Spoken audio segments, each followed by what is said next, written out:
Olá, o vídeo já vai começar, mas antes, se inscreva aqui no canal, ative o sininho e compartilhe.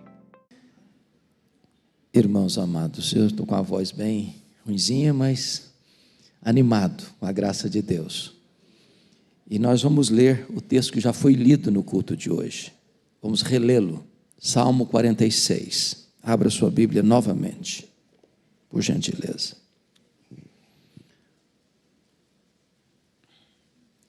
Lido o texto, mantenha sua Bíblia aberta nesta passagem. Deus é o nosso refúgio e fortaleza, socorro bem presente nas tribulações. Portanto, não temeremos, ainda que a terra se transtorne e os montes se abalem no seio dos mares. Ainda que as águas tumultuem e espumejem, e na sua fúria os montes se estremeçam. Há um rio cujas correntes alegram uma cidade de Deus, o santuário das moradas do Altíssimo. Deus está no meio dela, jamais será abalada. Deus a ajudará desde antemanhã. Bramam nações, reinos se abalam. Ele faz ouvir a sua voz e a terra se dissolve.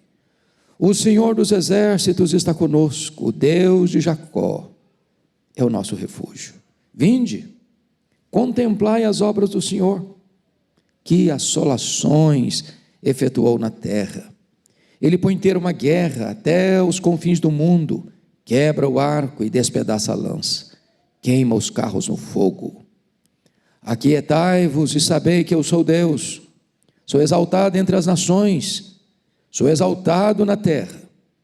O Senhor dos exércitos está conosco, o Deus de Jacó é o nosso refúgio. Aleluia, amém. Quero tratar do tema Deus, o refúgio verdadeiro. Meus irmãos, esse salmo dos filhos de Coré tem 3 divisões claras. Dos versos 1 a 3, ele está dizendo que Deus é a nossa proteção. Ele está tratando da proteção de Deus. Dos versos 4 a 7, ele está tratando da presença de Deus. Dos versos 8 a 11, ele está tratando do poder de Deus. Se vocês observaram, este é um dos textos mais sublimes do Saltério, e foi o salmo que inspirou, motivou, inclinou Martinho Lutero a escrever o hino Marselhesa da Reforma, Castelo Forte. É o nosso Deus. Se vocês perceberam nos versos 1 a 3, ele está falando da natureza em desordem, a natureza em convulsão, os grandes fenômenos naturais, os montes se derretendo, e a ordem nessa circunstância é: eu não temerei. Se vocês observaram nos versos 4 a 7, Jerusalém está sob ataque, e Jerusalém é um símbolo da igreja, é a igreja acuada, a igreja perseguida, a igreja atacada pelo inimigo, e a disposição é: eu não serei abalado. Dos versos 8 a 11, o cenário é de um campo de batalha após a guerra, onde os instrumentos de guerra viraram sucata, pela intervenção do Deus Todo-Poderoso, e a postura é: eu não vou lutar, Deus já venceu a guerra. Então, olhando para esse texto, vamos ver essas 3 divisões. Primeiramente, a proteção de Deus, os versos 1 a 3. E a primeira coisa que eu destaco é as qualificações de Deus para ser o protetor do seu povo. Olha comigo o verso 1. Deus é o nosso refúgio e fortaleza, socorro bem presente nas tribulações. Quando diz que Deus é o nosso refúgio, está dizendo o seguinte: onde está a sua confiança? Nos castelos da terra? Na sua força? Na sua inteligência? No seu dinheiro? No seu poder? Na sua influência? Onde está a sua segurança? O salmista está dizendo que Deus é o nosso refúgio, não são os castelos e as fortalezas da terra que é o nosso refúgio. Olha, em segundo lugar, Deus é a nossa fortaleza. E o que ele está querendo dizer com isso? Ele está mostrando para nós que quando nós somos acuados por circunstâncias, quando nós somos assolados por sentimentos terríveis, quando nós somos atacados por inimigos perigosíssimos, nós temos uma fortaleza, onde nós encontramos abrigo, refúgio, proteção, e essa fortaleza é Deus. Ele vai dizer em terceiro lugar que Deus é o nosso socorro bem presente na tribulação, e a ideia de tribulação aqui é de um aperto, de um cerco, de um entrincheiramento, onde você está como que num beco sem saída, e nessa situação, Deus é o socorro bem presente, bem presente. Não há situação na vida que você passe, onde Deus não possa vir ao seu encontro, socorrer você, libertar você, restaurar você, dar segurança para você. Mas vejamos em segundo lugar, o povo protegido por Deus não precisa ter medo, apesar da fúria da natureza. Agora ele faz uma transição nos versos 2 e 3, e ele chega a uma conclusão: portanto não temeremos, se Deus é o nosso refúgio, se Deus é a nossa fortaleza, se Deus é socorro bem presente na tribulação, tem uma conclusão: portanto não temeremos.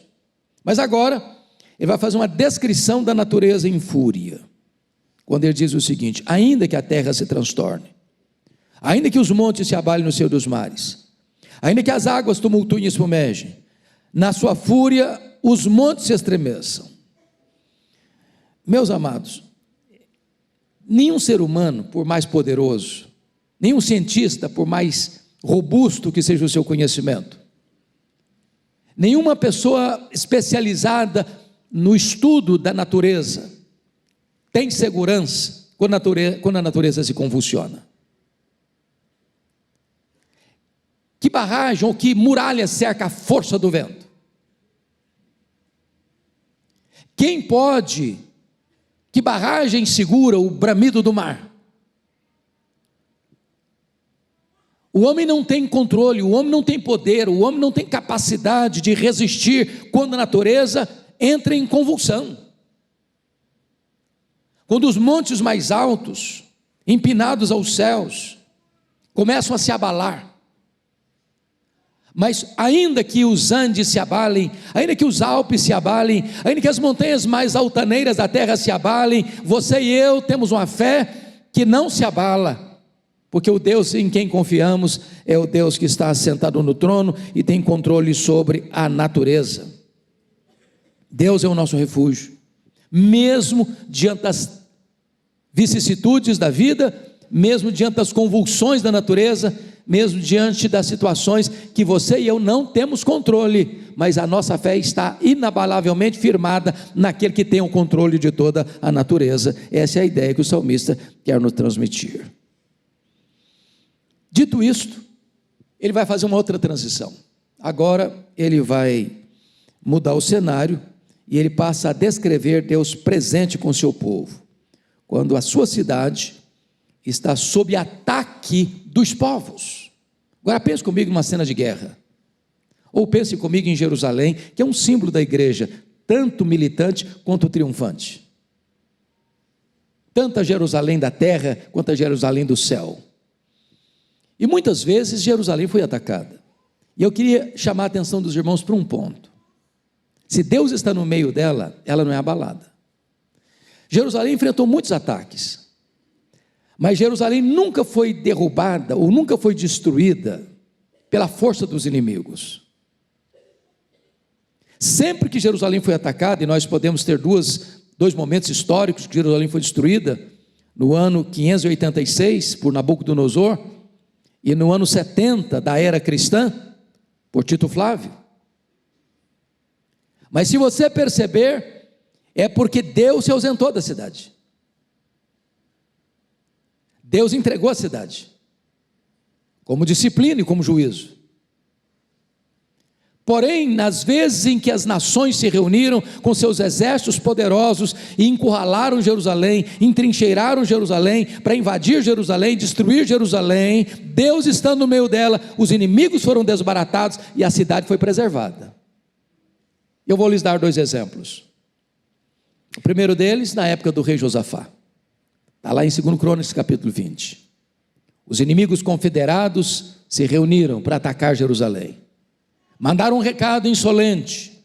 Não havia prazo para Josafá se preparar, nem para organizar um exército de resistência. Então Josafá teve medo. Conclamou o povo a buscar a Deus e jejuar. E Deus disse o seguinte: essa peleja não é de vocês não, essa peleja é minha, essa guerra é minha. Então vocês vão me adorar, vocês vão louvar, você vai formar não um exército, um coral. E diz a Bíblia que enquanto o povo de Deus canta louvores altíssimos, Deus pôs emboscada contra os inimigos e eles foram desbaratados. O problema não é a presença do inimigo, o problema é a ausência de Deus. Segundo exemplo, é quando o poderoso Império Assírio, que já havia derrubado Samaria, já havia tomado as 10 tribos do norte, que era o mais poderoso e truculento império do mundo. Quando os assírios entravam na cidade, eles decapitavam os homens, faziam uma pilha de cabeças na porta da cidade, para dizer o seguinte: ninguém resiste ao ataque do exército assírio. E depois de derrubar as 10 tribos do norte, o poderoso Império Assírio cerca a cidade de Jerusalém. Ezequias está diante de uma situação incontornável, militarmente falando. O recado que lhe foi dado é esse: renda-se, porque Deus nenhum pode livrar você da minha mão. Diz a Escritura que ele buscou a Deus em oração. E naquele dia, Deus escalou apenas um anjo do seu exército celestial, um anjo apenas, que matou 185 mil pessoas ao redor de Jerusalém, 185 mil soldados, mais eram os soldados que estavam do lado de fora do que os habitantes do lado de dentro da cidade, e todos eles foram destruídos, porque quando Deus está presente na vida do seu povo, o seu povo é imbatível, é invencível, é indestrutível. Louvado seja Deus. Então vejamos em primeiro lugar a presença de Deus. A cidade de Deus é regada pelo rio da graça. Versículo 4. Há um rio cujas correntes alegram a cidade de Deus, o santuário das moradas do Altíssimo. Bom, primeiramente vamos pegar a geografia. Jerusalém não tem rio. Jerusalém não tem rio. Foi o rei Ezequias que, numa estratégia militar, conseguiu botar água para dentro dos muros, para que num possível ataque militar, cidade sendo cercada, pudesse sobreviver. Mas não tem rio. Então de que rio ele está falando? Se você olhar as Escrituras, este rio é um símbolo do Deus Pai, do Deus Filho e do Deus Espírito Santo. É a presença de Deus. Para você ter uma ideia, Jeremias 2,13 diz que Israel havia abandonado o Senhor, a fonte das águas vivas, para cavar cisternas rotas. Deus Pai é este rio. Quando você vai para Zacarias capítulo 13, verso 1, falando de Jesus, do Messias, ele é esta fonte de onde brotam as águas do perdão e da restauração. Jesus é este rio. Mas lá em João 7, 37 a 39, fala dos rios de água viva que fluem do nosso interior, e é uma referência ao Espírito Santo. Então, meus amados, a cidade de Deus é regada pela própria presença de Deus no meio do seu povo. Notem ainda no verso 4b, que a cidade de Deus, a igreja, é a habitação do Altíssimo, porque está escrito aí, o santuário das moradas do Altíssimo. Eu quero dizer para você que o santuário onde Deus habita não é um templo feito por mãos humanas, de pedra e tijolo. Muito embora nós consagramos esta casa para Deus, e esta casa é um lugar de culto a Deus, mas onde Deus de fato habita é na sua vida. Você é o santuário de Deus, você é a habitação de Deus, você é o santo dos santos, onde a glória de Deus assiste. Mas ainda em terceiro lugar, a cidade de Deus é onde Deus está presente. Olha comigo o verso 5. Deus está no meio dela. Você crê nisso, que Deus está no meio da igreja? Você crê que Deus está aqui? Você crê que Deus habita no meio do seu povo? O resultado disso está escrito aí: jamais será abalada. Então preste atenção nisso, meu amado irmão. Se Deus está conosco, nós somos mais do que vencedores. Então tome muito cuidado para que esta presença seja mantida, porque o que faz separação entre nós e Deus é o pecado. A igreja nunca é tão vulnerável como quando ela se aparta da presença de Deus para fazer uma escolha pelo pecado. Mas se a igreja busca Deus e Deus está no meio dela, a promessa é: ela nunca será abalada. É promessa dele. Vejam vocês que Deus está presente para guardar a sua igreja, para proteger a sua igreja, para conduzir a sua igreja em triunfo. Mas ainda, notem comigo, por gentileza, que a cidade de Deus é protegida por Deus. Veja comigo os versos 6 e 7. Bramam nações, reinos se abalam, ele faz ouvir a sua voz e a terra se dissolve. Ou seja, imagine um mundo convulsionado, em pé de guerra, caminhando célere para a destruição. Imagine os reinos poderosos do mundo se abalando. Imagine a natureza em convulsão, a terra se abalando. A despeito da crise política ou da crise da natureza, está no seu grau máximo de convulsão, de perturbação. O que o texto vai dizer no versículo 7 é este: o Senhor dos exércitos está conosco, o Deus de Jacó é o nosso refúgio. Faz sentido você entender que o Deus de Jacó está conosco, que Ele é o nosso refúgio, em virtude de um mundo que está em convulsão, em desespero, caminhando para um colapso. Irmãos, não importa o que o mundo vai enfrentar, de sofrimento, de desespero, de perturbação, de inquietação. As nações estão perturbadas, bramando, a natureza está gemendo e convulsionada, mas a despeito dessa situação caótica que está rondando o mundo, a igreja de Deus está guardada, está protegida nas mãos do Todo-Poderoso, porque o Senhor é o nosso refúgio, e é a nossa fortaleza, e é o nosso socorro bem presente nas tribulações. É isso que o salmista está nos mostrando neste momento. O que é maravilhoso entender, vejam vocês, no versículo 7, é o Senhor dos exércitos. Sabe o que significa isso?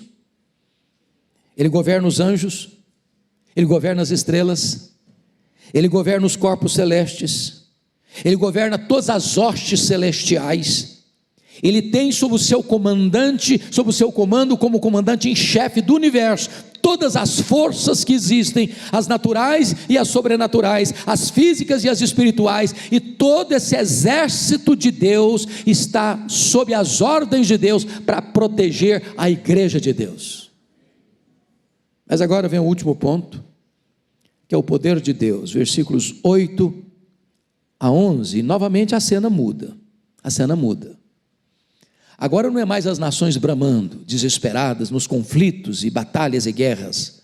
Agora o salmista é chamado para ver um campo de guerra, para ver apenas os grandes instrumentos da época, os carros.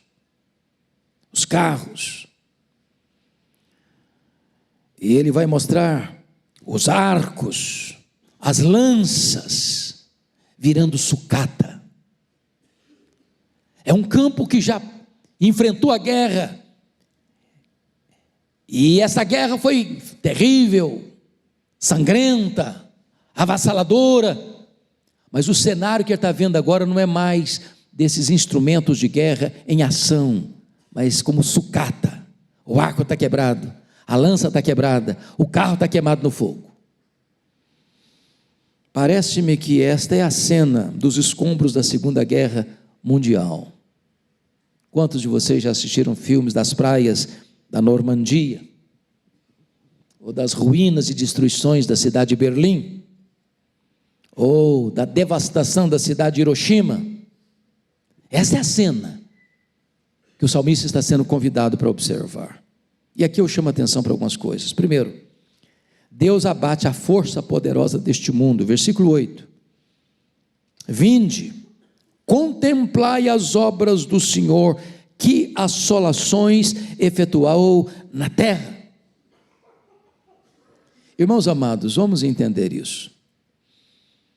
Às vezes a gente fica imaginando, e eu já li tanto livro sobre a questão, por exemplo, da batalha do Armagedon, da batalha final, onde as pessoas imaginam um exército se reunindo e as nações enviando as suas forças militares mais poderosas para aquele campo do Armagedon. Então vai ter uma grande conflagração mundial, um enfrentamento de grandes exércitos, de muitas e poderosas armas. Quando eu olho para as Escrituras, a única arma que vai ser acionada nessa batalha final é a espada que sai da boca do Senhor Jesus Cristo. A Bíblia diz que quando Jesus vier na sua majestade e glória, Ele vai colocar todos os seus inimigos debaixo dos seus pés, e vai jogar no lago do fogo o anticristo, o falso profeta, o diabo, a morte, e todos aqueles cujos nomes não estão escritos no livro da vida, e a vitória vai ser retumbante do Senhor, porque ninguém pode resistir ao poder da manifestação gloriosa do Senhor Jesus Cristo, e todas as armas de destruição virarão sucata pela intervenção sobrenatural do Deus Todo-Poderoso. É essa cena que o salmista está sendo chamado para ver. Mas em segundo lugar, Deus põe um ponto final na guerra, destruindo essas armas, conforme está escrito no verso 9. Você lê o verso 9 comigo? Vamos juntos? Ele põe termo à guerra, até os confins do mundo, quebra o arco, e despedaça a lança, queima os carros no fogo. Vejam vocês que não é aqui uma aliança das nações, uma ONU, por exemplo, tentando estabelecer a paz e fazendo cessar a guerra. O cessamento da guerra não é uma ação humana. A ação humana produz guerra, produz conflito, produz conflagrações. A intervenção para pôr fim à guerra não vem da terra, vem do céu, não vem dos homens, vem de Deus. Não é a ação dos acordos políticos e militares da terra, mas uma intervenção da soberania absoluta de Deus. É Ele quem põe termo à guerra, é Ele quem põe fim à guerra. Ele que vai estabelecer o seu reino de paz, de graça e de glória. Louvado seja o Senhor. Mas aí, irmãos, vem o terceiro ponto, que Deus exorta os homens a não se insurgirem contra Ele. E eu peço que você leia o versículo 10, porque esse versículo 10, ao longo da nossa vida, nós usamos esse versículo e citamos esse versículo como um texto para acalmar o coração de uma pessoa que está passando por uma luta. Leia comigo o verso 10.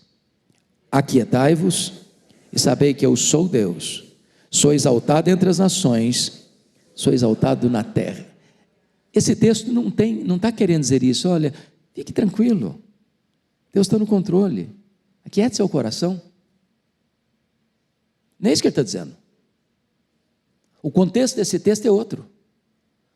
O contexto desse texto, aquietai-vos e sabei que eu sou Deus, é Deus dizendo às nações: baixem a bola. É Deus dizendo para as organizações internacionais: baixem a bola. É Deus dizendo para as nações que têm grandes poderes nucleares, ou de armas nucleares, ou de instrumentos de guerra, achando que eles estão no controle. Deus dizendo: baixa a bola, aquiete-se, saiba que eu sou Deus. É Deus dizendo para a terra: quem manda é o céu. É Deus dizendo para os homens: quem manda sou eu, o Deus Todo-Poderoso. Aquietai-vos e sabei que eu sou Deus. Oh, irmãos, numa época em que o mundo está em convulsão, numa época em que as nações caminham céleres para a destruição, numa época em que o mundo está sendo tomado por ideologias perniciosas, perigosas, nocivas, de morte, é preciso que a igreja entenda uma coisa: Deus está no trono, e Deus diz para as nações: aquietai-vos e sabei que eu sou Deus, sou exaltado na terra. Nosso Deus reina, o nosso Deus é soberano, o nosso Deus é vitorioso. Deus vindica a sua glória diante das nações da terra. Mas finalmente, Deus exorta o seu povo, diante desse cenário tão crítico, a descansar em sua presença e a confiar no seu poder. Por favor, veja comigo o versículo 7, em voz alta, por gentileza, comigo. O Senhor dos exércitos está conosco, o Deus de Jacó é o nosso refúgio. Parece-nos que este é o texto central, porque ele é repetido no verso 11, literalmente. O que está escrito no verso 11? O Senhor dos exércitos está conosco, o Deus de Jacó é o nosso refúgio. Eu não sei quanto a você, mas de vez em quando eu fico com o coração perturbado, pastor Ival. Se eu olho as notícias, se eu ligo nos telejornais, se eu dou uma cutucada lá no TikTok ou no Kawaii para ver as pílulas de informação, meu coração se apavora, meu coração se angustia. O mundo está doido. Parece que os homens perderam o juízo. Parece que os homens aplaudem a desgraça e zombam da virtude. Parece que o mundo está deliberadamente caminhando para uma agenda devastadora. Mas é preciso parar e falar para o nosso próprio coração: acalma, acalma. Deus não perdeu o controle, Deus é soberano. Ele não foi apiado do poder, ele não está de férias, ele não está de viagem, ele não está dormindo. Entenda essa verdade: o Senhor dos exércitos está conosco. O Deus de Jacó, o Deus da restauração, o Deus da aliança é o nosso refúgio. Disse para vocês no começo que foi com base neste salmo que Lutero escreveu o hino Castelo Forte é o nosso Deus. Em 1520, o Papa Leão X enviou uma carta advertindo Lutero para ele desistir das suas ideias e retratar-se. E Lutero queimou aquela carta em público. Isso provoca uma grande fúria. E em 1521, Lutero é convocado à dieta de Worms. E Lutero, diante das autoridades políticas e eclesiásticas, é convocado a se retratar. E depois de uma luta espiritual tão grande naquela noite, reunida a dieta novamente no dia seguinte, eles perguntam: Lutero, você está disposto a se retratar do que você escreveu, do que você tem pregado? E ele respondeu: a não ser que vocês me provem pelas escrituras que eu estou errado, eu não me retratarei. Porque não é lícito um homem agir contra a sua própria consciência. Aqui fico, aqui me firmo, e que Deus me ajude. Nesse momento, o rei Carlos V, imperador do Sacro Império Romano, emite ordens para a prisão de Lutero. E isso significava que qualquer nação, qualquer pessoa que entregasse Lutero para ser morto, seria premiado, condecorado. Mas quis a providência de Deus que ao sair da dieta de Worms, Lutero fosse capturado, não pelos inimigos, mas pelos aliados. E ele é levado sob a proteção de um outro homem, e o único que podia contrapor a Carlos V, naquela ocasião, que era Frederico III. Ele é levado para o castelo de Wartburg, onde faz a tradução do Novo Testamento para o alemão. E é nessa conjunção de luta, de dor, de perseguição, de ameaça de morte, é que ele vai compor o hino Castelo Forte é o nosso Deus. E eu peço que você se levante agora, e se puder colocar na tela, por favor, o hino 155, Castelo Forte é o nosso Deus, eu fico muito agradecido. E eu quero terminar convidando a igreja para comigo ler este hino, este poema 155 do Novo Cântico. Por gentileza, bota na tela. Nós vamos ler, então está aí. Vamos lá juntos? Com voz. É um poema, e eu quero convidar vocês para lermos este hino de uma maneira bonita, de uma maneira eloquente. Então vamos juntos. Castelo forte é o nosso Deus, espada e bom escudo, com seu poder defende os seus, em todo transe agudo, com fúria pertinaz, persegue Satanás, com ânimo cruel, muito forte é o Deus fiel, igual não há na terra. A força do homem nada faz, sozinho está perdido, mas nosso Deus socorro traz, em seu Filho escolhido. Sabeis quem é Jesus, o que venceu na cruz, Senhor dos altos céus, e sendo o próprio Deus, triunfa na batalha. Se nos quisessem devorar, demônios não contados, não nos iriam derrotar, nem ver-nos assustados. O príncipe do mal, com seu plano infernal, já condenado está, vencido cairá, por uma só palavra. De Deus o verbo ficará, sabemos com certeza, nada sustará com Cristo por defesa.